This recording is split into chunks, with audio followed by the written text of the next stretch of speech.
Mga kwentong pambata. Sina Lazy at Crazy. Sabi nila, ang mundo ay mas maganda kapag nagtagpo ang dalawang magkatulad na kaluluwa. Ngunit ano ang nangyayari kapag ang dalawang magkasalungat ay naging matalik na magkaibigan? Kilalanin sina Lazy at Crazy. Isang pares na magkaibigan na hanggang sa kanilang personalidad ay magkaiba.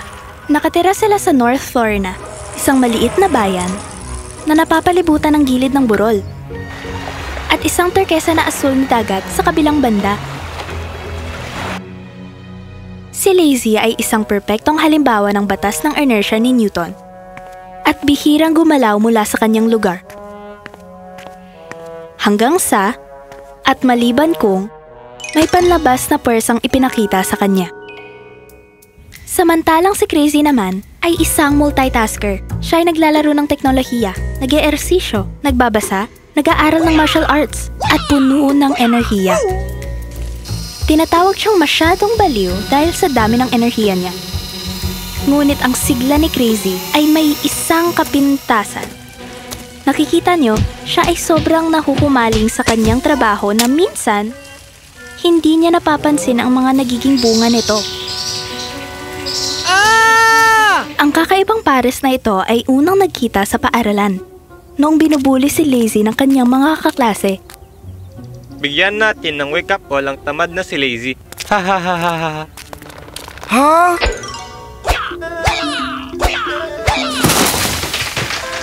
Si Lazy at Crazy ay naging matalik na magkaibigan.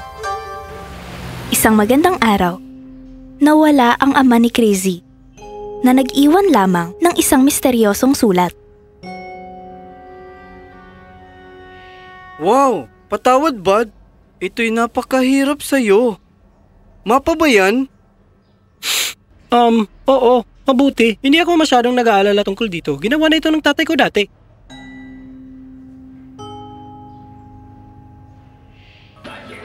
Ay, hindi yun tama sa kanya. Teka, treasure map ba yan? Oo. Sa palagay niya may nawawalang lungsod sa kagubatan ng Neverguns. Sinubukan niya makarating doon minsan, ngunit nabigo.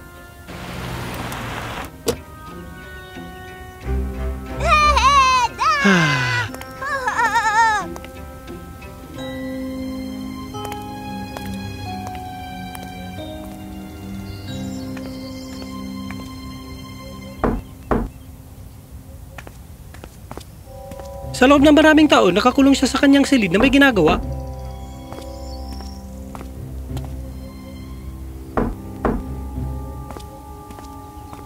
Sa palagay ko, nagtagumpay siya sa pagbuo ng kung anong gusto niya. Kaya, nawala na naman siya. Mas nakakalungkot yung kaysa sa kwento ko. Teka, bakit malungkot ang kwento mo?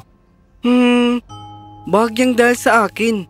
Nag-aalala ang mga magulang ko na ang aking katamaran ay walang patutunguhan. Yan na hindi bahagi sa iyo. Yan talaga ay nasa sayo. Oo. May idea ako. Paano kung gumawa tayo ng isang bagay na talagang magpapasaya sa mga magulang mo? Alam mo, noong nawala ang aking ama para ipagmalaki ko.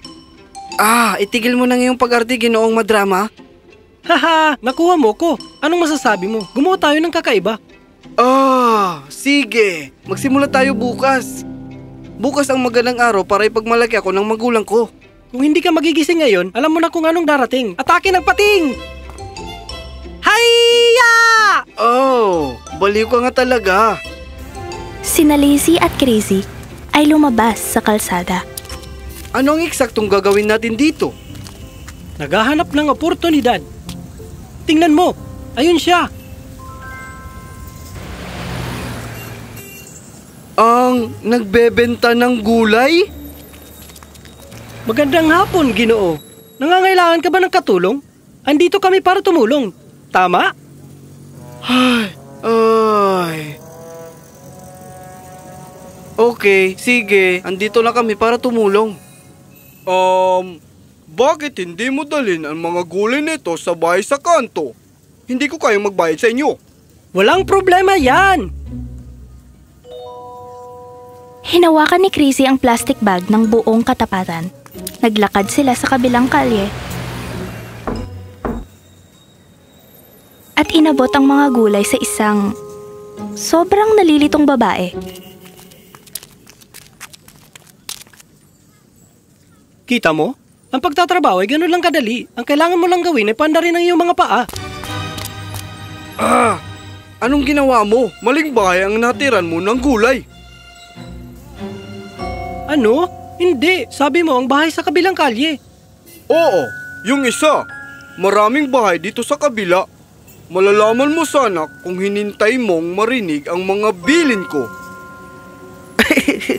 Nagmamadali kami na ipagmalaki kami ng aming mga magulang. Nakalimutan namin na kailangan din namin magtrabaho para sa aming sarili at hindi lamang para sa kanila. Tara, bumalik na lang tayo. Meron akong ideya. Mag-umpisa tayong magnegosyo magkasama. Gumawa tayo ng makina na magtatapon ng pagkain sa ating bibig. Maaari natin pagsamahin ang ating mahusay na ideya. Gusto mong gumawa ng kamay? Sa kanilang pagbabalik, ay napansin nila ang maraming pulis malapit sa isang bahay.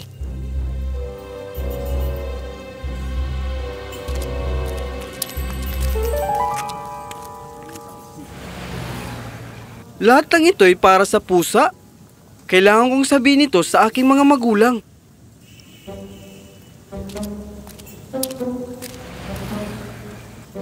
Ginoong Carlson, anong problema? Ipinaalam ni Ginoong Carlson na kamakailan lamang ay lumapit sa lugar ang anak ng mayor at ang unang bagay na nagawa niya ay mawala ang kanyang pusa. Ang lahat ng ito ay dahil lang sa nawawalang pusa ni Mayor? Mukhang sayang ang mapagkukunan. At hindi lang yan. Kung sino man ang makahanap sa pusa ay kakantimpalaan ng pera. Wow!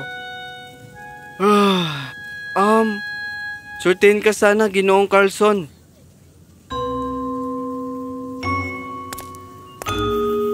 Baliw ka ba? Hindi ikaw yun. Ito na ang oportunidad na hinahanap natin. Ang kailangan lang natin gawin ay hanapin ang pusa at patunayan sa iyong mga magulang na hindi ka tamad. Ito ay magiging isang nakakabaliw na kasiyahan. Hindi ko gusto ang iyong ideya ng kasiyahan.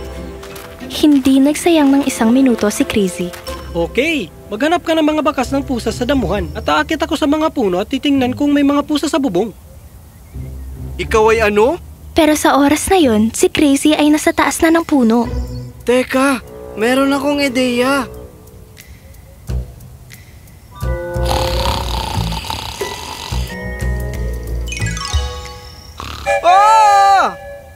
Crazy, anong nangyari sa'yo?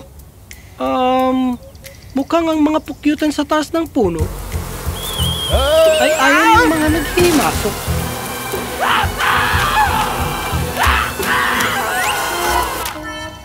Hindi mo alam yun bago ka kagatin?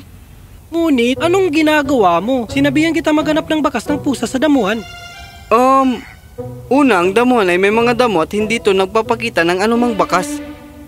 Pangalawa, inisip ko na hayaan ang aking subconscious mind na gabayan ako sa aking mga panaginip patungo sa pusa. At? Oo, lumalabas na natutulog din ang subconscious mind ko kapag natutulog ako. Meow! Sina Crazy at Lizzie ay sumunod sa mga tunog palabas ng damuhan, sa mga kalye, at papunta sa lawa. Crazy, dumidilim na. Baka kailangan na nating umalis. Shh! Baka, nandyan lang ang pusa. Ayan siya! Sa ikinagulat nilang dalawa, ang pusa ay tumakbo papunta sa kanila at tumupo sa gitna ni na Crazy at Lazy. Ano yung nasa bibig niya? At hindi makapaniwala si Crazy sa kanyang nakita.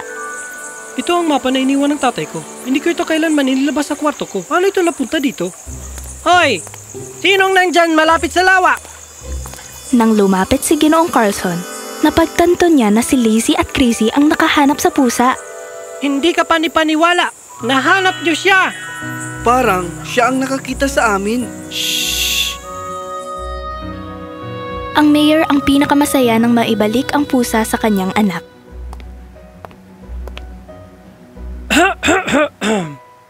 Dapat pag-isipan ninyong dalawa na maging detective. Ano? Oh wow, baka siguro nga. Ay, mas maraming trabaho. Nagsaya ang bayan para kina Lazy at Crazy. At hindi lang iyon. Sina Lazy at Crazy ay binayayaan mismo ng mayor.